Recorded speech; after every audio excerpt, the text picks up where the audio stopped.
এক নজরে কোরআন ডক্টর মিজানুর রহমান আজহারি রচিত। আমরা যে সূরাটি এখন পড়ব এই সূরাটি হচ্ছে সূরা আল মুলক।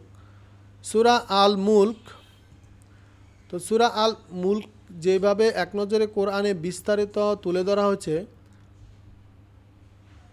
সূরা আল মুলক তারতিবিল নুজুল অর্থাৎ নাজিলের ধারাবাহিকতা তথা কোন সূরার পর নাজিল হয়েছে সেই বিবেচনায় এটি হচ্ছে ৭৭তম সূরা।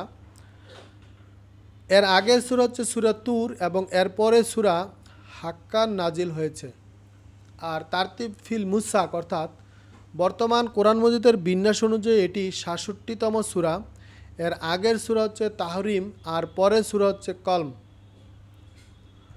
তো এক নজরে কোরআনে সূরা মুলক এটি হচ্ছে মাক্কি যুগে নাজিল হয়েছে, তাই এটি হচ্ছে মাক্কি সূরা। আর এই সূরাতে আয়াত রয়েছে ৩০টি আর এটি হচ্ছে ৬৭ নম্বর সূরা। তো সূরা মুলকের যে অর্থ, মুলক শব্দটি হচ্ছে রাজত্ব বা ক্ষমতা। সূরার ১ নম্বর আয়াতে আল্লাহর পরিচয় দিতে গিয়ে বলা হয়েছে সকল রাজত্ব আল্লাহর হাতে। সেখান থেকে সূরাটির নাম হয়েছে সূরা মুলক। তো মেজর থিম সম্পর্কে আলোচনা করা হয়েছে এই সূরাটিতে। বিশ্বজগতের একমাত্র মালিক হচ্ছে আল্লাহ, জীবন ও মৃত্যু তার হাতে। কাফিরদের পরিণতি সম্পর্কে আলোচনা করা হয়েছে এই সূরায়।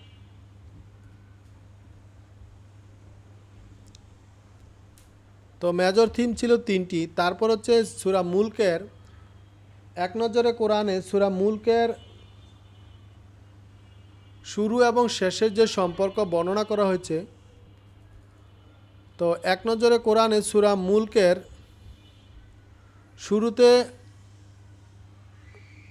শুরুতে জীবন মৃত্যুর উপর আল্লাহর ক্ষমতার কথা বর্ণিত হয়েছে, অর্থাৎ বর্ণনা করা হয়েছে এইখানে।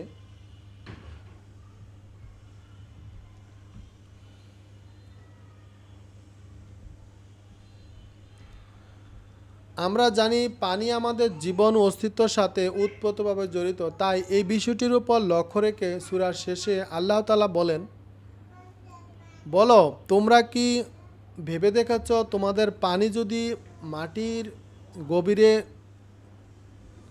নাগালের বাইরে চলে যায় তখন কে তোমাদের নাগালের মধ্যে পানি নিয়ে আসবে? আর অন্য সূরার সাথে যে সম্পর্ক আলোচনা করা হচ্ছে, এই সূরার আগের সূরা হচ্ছে সূরা তাহরিম এবং পরের সূরা হচ্ছে সূরা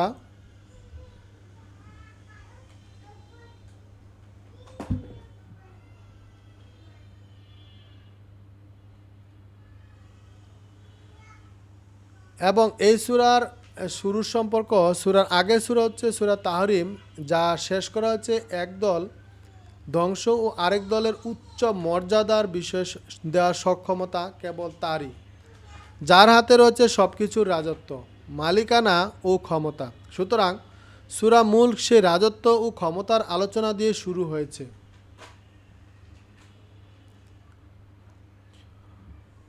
এই সূরাটির শানে নজুল যদি আমরা দেখি, সূরার প্রথম অংশে আল্লাহ মানুষকে গোটা সৃষ্টিজগতের দিকে চোখ ফেরাতে বলেছেন।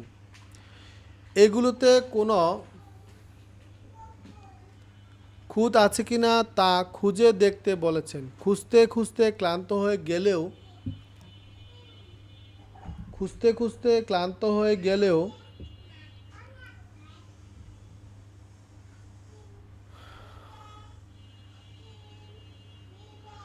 কেউ কোনো খুঁত খুঁজে পাবে না, কারণ আল্লাহ সব কিছুকে নিখুঁত করেই বানিয়েছেন।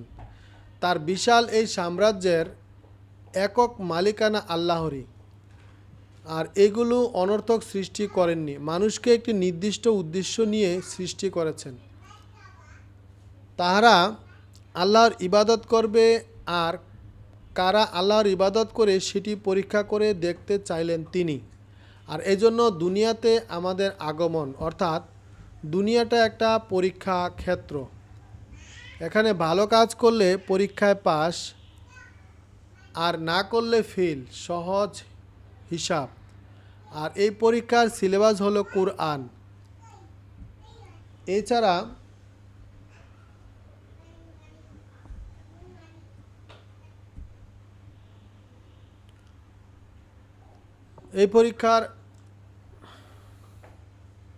এছাড়া সারা দুনিয়ার সব কিছুই মানুষের উপকারের জন্য তৈরি করা হয়েছে, যাতে তারা পরীক্ষাটি সহজ হয়। এই পরীক্ষা চলবে প্রত্যেকের মরণ অবধি। তো এই পরীক্ষার কৃতকার্যরা পাবে চিরস্থায়ী শান্তির আবাস জান্নাত, আর অকৃতকার্যের জন্য থাকবে চিরস্থায়ী শাস্তি জাহান্নাম।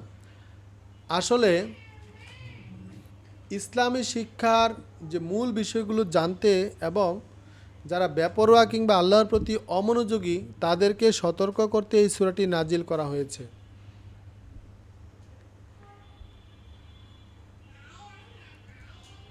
আমরা শুনছি এক নজরে কোরআন থেকে সূরা মুলকের যে অংশগুলো রয়েছে, সূরা মুলকের এক নজরে কোরআনে সূরা মুলকে যেইভাবে বর্ণনা করা হয়েছে,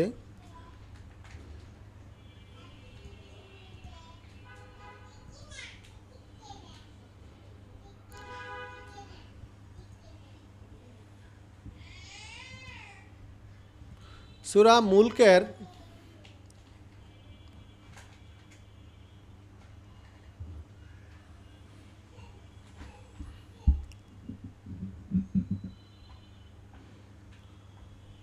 এক নজরে কোরআনের সূরা মুলকের যে সেগমেন্ট রয়েছে, এখানে 3টি সেগমেন্টে আলোচনা করা হয়েছে। এক নাম্বার সেগমেন্ট হচ্ছে আল্লাহর সৃষ্টিশীলতা।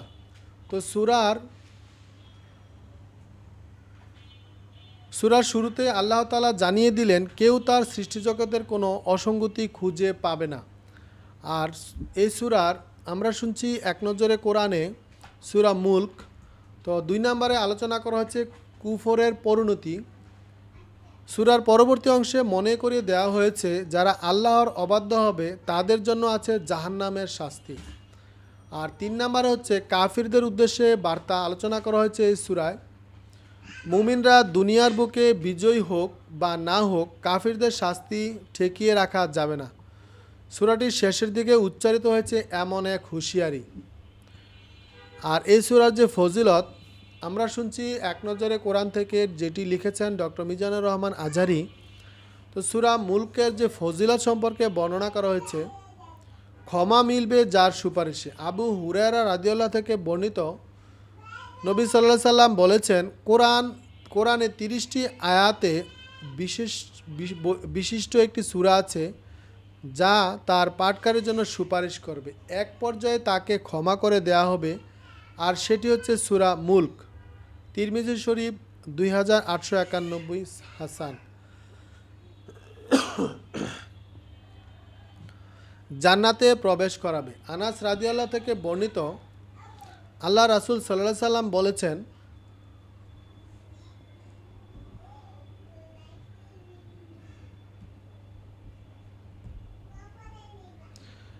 কোরআনের একটি সূরা তার তিলাওয়াতকারীর পক্ষে যুক্তিতর্ক পেশ করে তাকে জান্নাতে প্রবেশ করাবে, আর সেটি হচ্ছে সূরা মুলক। ঘুমের আগে তেলাওয়াত। জাবির রাদিয়াল্লাহু থেকে বর্ণিত, তিনি নবী সাল্লাল্লাহু আলাইহি সাল্লামের সূরা সাজদা, সূরা মুলক পড়ার আগে ঘুমাতেন না। তিরমিজি শরীফ 2892। আর কজ অফ ইফেক্ট, এই সূরার কজ অফ ইফেক্ট হচ্ছে, অর্থাৎ কিভাবে এই পৃথিবীকে বিছানার মতো বিছিয়ে দেওয়া হলো তা নিয়ে ভাবনা চিন্তা করলে আল্লাহর অপার ক্ষমতা সহজে অনুধাবন করা যায়। তো সূরা মুলকের এক নজরে কোরআনে সূরা মুলকের যে গতিপথ এবং সেন্ট্রাল থিম সম্পর্কে আলোচনা করা হয়েছে। তো এইখানে সেন্ট্রাল থিম হচ্ছে আল্লাহর নিরঙ্কুশ ক্ষমতা ও কর্তৃত্ব সম্পর্কে এখানে আলোচনা করা হয়েছে। আর এখানে সেন্ট্রাল যে গতিপথের কথা বর্ণনা করা হয়েছে, সৃষ্টিজগতের উপর কর্তৃত্ব।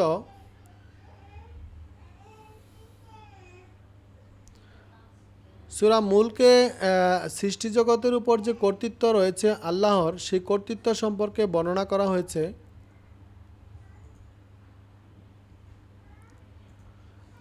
এবং এখানে আরও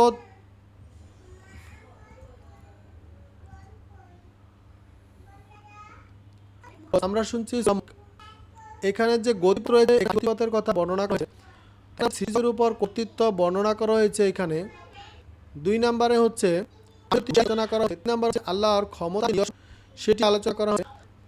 তো আল্লাহ এই জগতের সৃষ্টিকর্তা, এখানে সব কিছুই তার সৃষ্টি। তারই গোলাম, সবার উপরে সবকিছুর উপরে রয়েছে তার একক কর্তৃত্ব। 2 নম্বরে আলোচনা করি যারা আবদ্ধতা করে তাদের জন্য আছে নামের ভয়ানক সব শাস্তি, যা অত্যন্ত নিকৃষ্ট জায়গা থেকে ফেরার কোনো পথ নেই। 3 নম্বর